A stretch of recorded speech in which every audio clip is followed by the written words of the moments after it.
stars were supposed to be cool, and I mean effortlessly cool. They weren't supposed to try too hard. Then you had Nickelback.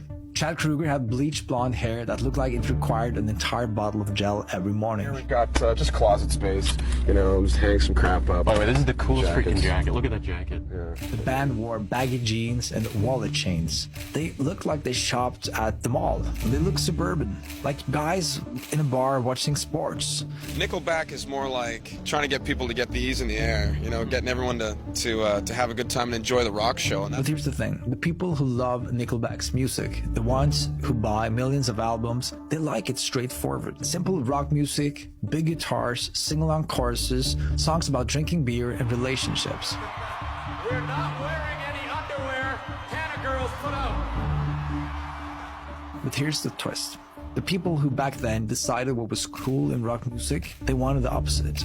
They wanted artists who seemed mysterious. Tom York, Julian Casablanca, Jack White, misunderstood and complicated. Too cool to care about commercial success. Feels fucking great. There's not a day goes by where I don't fucking count Your my... hands feel great. Well, I like that. I don't fucking count my lucky stars every day. Nickelback committed the ultimate sin.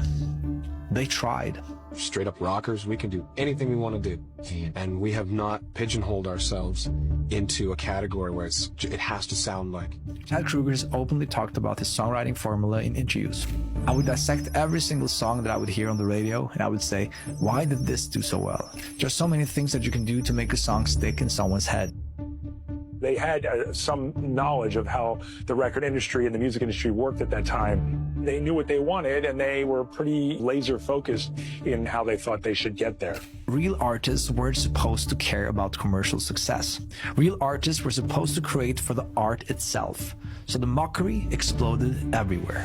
Now, this is the part of the video that I will ask for 15 seconds of your time. And no, this is not a sponsor spot.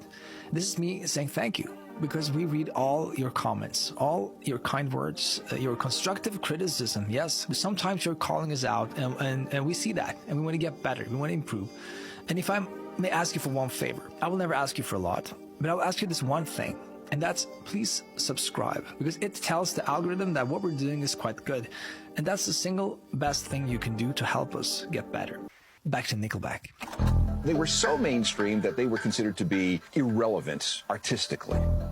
And if you like Nickelback, well, then you didn't have very good taste.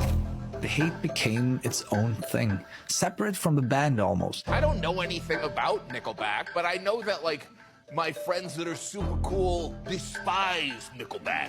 Yeah. Like they kidnapped the Lindbergh baby. Yeah. You know, it's like they're just they're playing music. If you don't like it, turn it off. It became this weird social, cultural ritual, a way to signal you belonged in the right group. You didn't need to justify anything. Everyone seemed to agree that Nickelback was terrible, and questioning that meant questioning the entire social order. It meant risking your own credibility.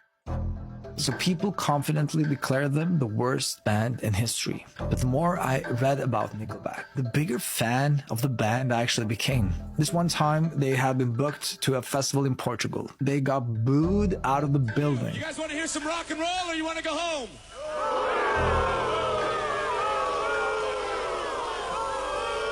See ya. And here's Chad Kroeger's comments afterwards. Oh, well, people were throwing stones. yeah, I have no idea why. We were playing a metal festival, and I have no idea what we were doing there, and it was just a horrible, horrible mistake. Just we're like, you know what? I came here to see metal. I don't want to see Nickelback. And in their defense, if I went to a metal festival, I wouldn't want to see Nickelback either. In my opinion, he seems like a really reasonable and nice guy, hardly someone to waste valuable hate on. But where does this urge to collectively hate a band come from? And why?